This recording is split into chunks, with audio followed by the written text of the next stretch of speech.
Olá, amigos. 28 de setembro de 2017, legítima defesa em foco. Vejam essa. Durma-se com um barulho desses. O Ministério Público Federal, atuante no Distrito Federal, pretende processar um policial rodoviário federal que, em uma ocorrência de 2009, acabou por matar um de 3 criminosos que ocupavam um carro roubado, perseguido pela Polícia Rodoviária Federal numa das rodovias lá do Distrito Federal. Ocorre que, comprovadamente, um desses indivíduos, ao desembarcar e na tentativa de garantir fuga, empunhando uma arma de fogo, um revólver com capacidade para 5 tiros, acionou o revólver 2 vezes e a arma não produziu os disparos. A perícia da Polícia Rodoviária Federal, a perícia da Perícia Federal comprovou posteriormente que havia efetivamente 2 cartuchos com marcas de percussão sem que tivesse havido o disparo. E o policial rodoviário federal fez, frente àquela situação de grave perigo iminente para si, para a sua vida, para a vida de seu parceiro de patrulha, de seus parceiros de patrulha, efetuou um único disparo de fuzil e produziu a letalidade que evidentemente ninguém quer. Mas é uma fatalidade que ocorre frequentemente em relação ao criminoso que se atreve a enfrentar a força policial à mão armada. Na visão do ilustre promotor Ivan Marques, nome bastante sugestivo, por sinal, o policial rodoviário federal só teria o direito de se defender depois que a arma do criminoso efetivamente funcionasse. Ele escreveu isso. E nós estamos muito tranquilos em afirmá-lo, porque é o que consta do próprio site do Ministério Público Federal. Só depois que a arma do criminoso produzisse o primeiro disparo, ou seja, depois que o primeiro projétil, em uma fração de segundo, saísse do cano da arma e atingisse um policial na cabeça e o matasse. É essa a visão do ilustre procurador federal.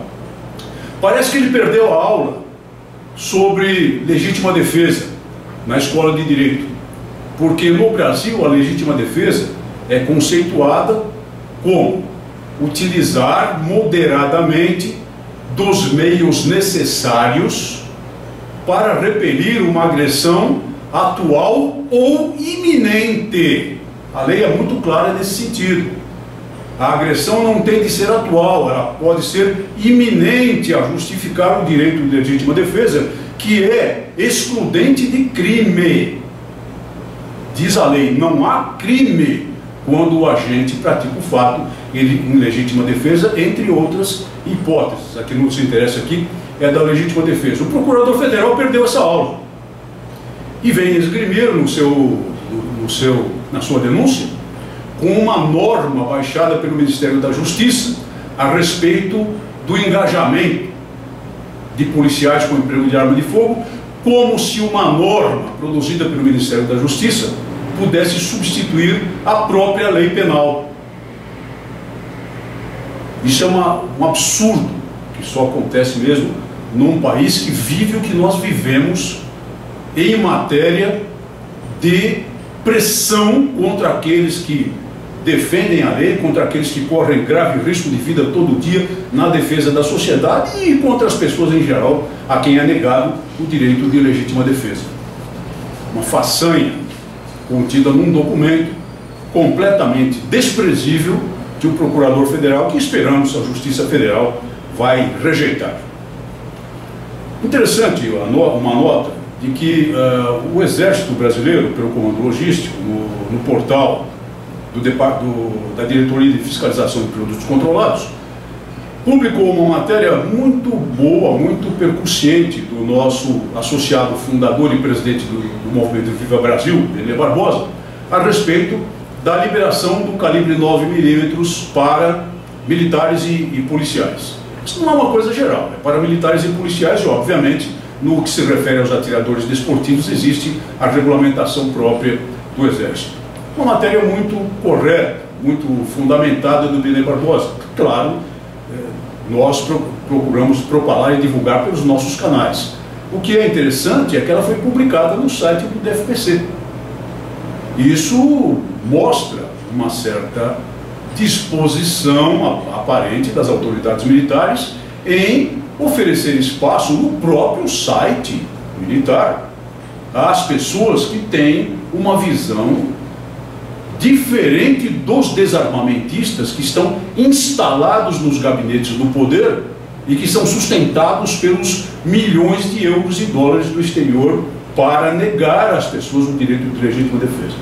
Não é uma situação relacionada ao cidadão comum, é relacionada aos policiais, mas não deixa de ser auspicioso que o DFPC abra espaço no site oficial para uma pessoa competente que sabe do que está falando, que sabe do que está escrevendo e que vem mostrar uma posição clara em repúdio a matérias completamente torpes e sem fundamento publicadas a esse respeito, entre outros órgãos de imprensa, pelo jornal O Globo do Rio de Janeiro e pela Folha de São Paulo.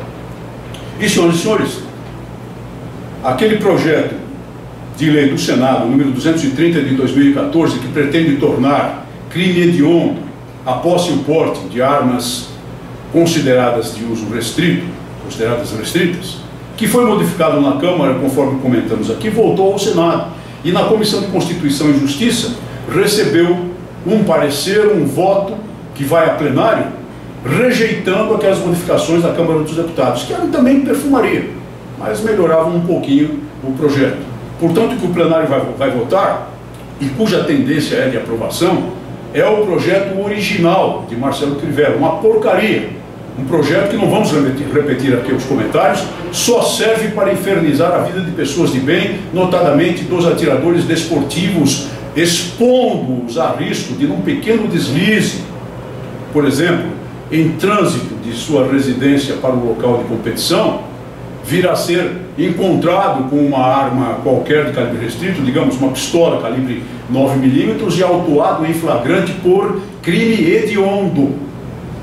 Nós tentamos fazer ver aos parlamentares da Câmara dos Deputados, especialmente a Kleber Verde, que pediu a urgência para essa matéria, inutilmente, que isso não vai modificar em nada a situação do criminoso, não piorará a situação do criminoso, mas piorará e muito a situação das pessoas de bem, que são a segunda reserva da nação, especialmente os atiradores desportivos, com riscos também para os colecionadores e os caçadores devidamente autorizados nas atividades previstas no país. Vamos então fazer um último esforço, porque a tendência infelizmente é de aprovação.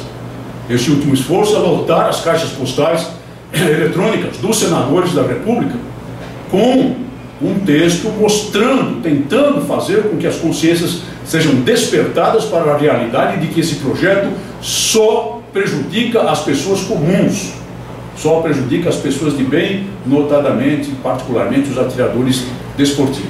Nós vamos lhes mostrar um texto que na verdade é parte daquela carta que mandamos ao deputado Kleber Verde, por ocasião, quando ele pediu urgência para a votação do projeto, e que em última instância poderá servir para demover algumas consciências. Vamos fazer esse último esforço porque vale a pena, porque a nossa luta não tem fim, infelizmente, e porque nós não podemos deixar passar em branco essa ameaça, embora ela possa vir a se tornar lei. Muito obrigado por sua atenção e até o nosso próximo programa.